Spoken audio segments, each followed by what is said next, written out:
আমি পদ্মজা, পর্ব ৭। লেখিকা ইলমা বেহরোজ।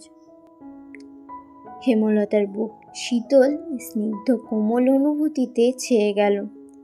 পদ্মজা এত সুন্দর করে, আমাদের আম্মা বলেছে হেমলতা এই প্রথম শুনলেন তিনি সুন্দর। ভুবনমোহিনী রূপসীর মুখে শুনলেন এই আনন্দ কোথায় রাখবেন তিনি? কেন ছেলে মানুষই অনুভূতিতে তলিয়ে যাচ্ছেন তিনি? প্রেমা অবাক স্বরে বলল, আম্মা তো কালো, চিত্রা দিদির চেয়ে সুন্দর কিভাবে? এভাবে বলছিস কেন প্রেমা? তুই ফর্সা হয়ে গেছিস বলে কালোকে ভালো মনে হয় না? পূর্ণা গম গম করে উঠল। প্রেমা ভয় পেল। পদ্মজা বলল, পূর্ণা বকছিস কেন? প্রেমা কত ছোট, ও কি সুন্দরের গভীরতা বোঝে?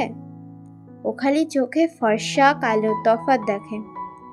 সুন্দরের গভীরতা তো আমিও বুঝি না। পূর্ণার কণ্ঠ ভারী নিষ্পাপ শোনালো। পদ্মজা এদিক ওদিক তাকিয়ে দেখল হেমলতার উপস্থিতি। এরপর বলল, আম্মার রং কালো, কিন্তু সৌন্দর্যের কমতি নেই। আম্মাকে কখনো এক মনে দেখিস, বুঝবি।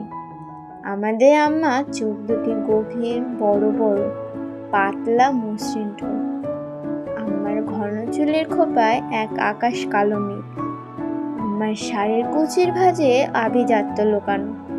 আম্মা যখন তীক্ষ্ণ চোখে আমাদের দিকে তাকান, তখন মনে হয় বিরাট বড় রাজত্বের রানী তার পূর্বপুরুষের ক্ষমতা প্রকাশ করছেন তীক্ষ্ণ দৃষ্টি নিয়ে। এত কিছু থাকা সত্ত্বেও কি আম্মা আমাদের দেখা প্রথম সুন্দর মানুষ হতে পারে না? পদ্মজার প্রতিটি কথা পূর্ণার উপর ভীষণ ভাবে প্রভাব ফেলল। প্রেমা চোখ পিটি পিটি করে কিছু ভাবছে। পূর্ণা বলল, হতে পারে। কাল থেকে আমি আম্মাকে দেখব মন দিয়ে। আমিও। প্রেমা পূর্ণার দলে ঢুকল। হেমলতা চোখ বেয়ে দু ফোঁটা জল গড়িয়ে পড়ল। এই কালো রঙের জন্য ছোট থেকে সমাজে তুচ্ছ তাচ্ছিল্য হয়ে এসেছে।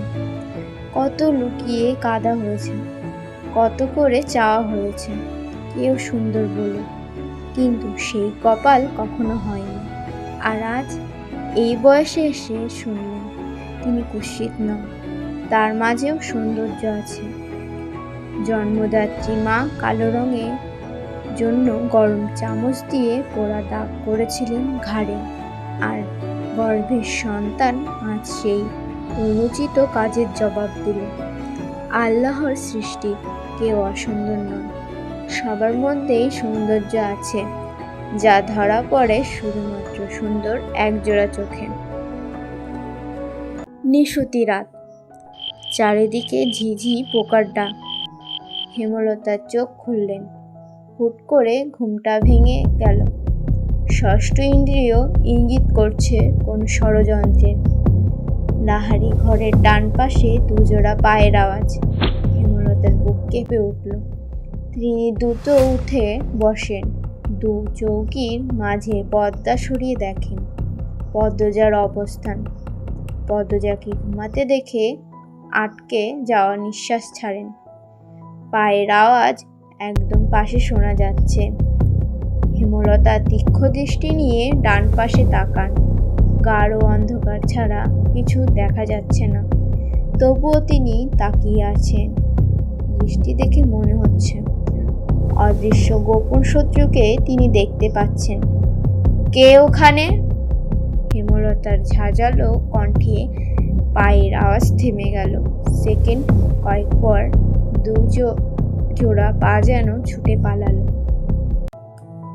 তো বন্ধুরা, আজকের এই গল্পটি এখানেই রাখছি। যদি আপনাদের পছন্দ হয় এই পর্বটি, তাহলে অবশ্যই লাইক এবং কমেন্ট করে জানাবেন। আর যদি আপনারা নতুন শ্রোতা হয়ে থাকেন, তো অবশ্যই চ্যানেলটি সাবস্ক্রাইব করবেন। তো খুব শীঘ্রই দেখা হচ্ছে। ততদিন ভালো থাকবেন, সুস্থ থাকবেন। টাটা।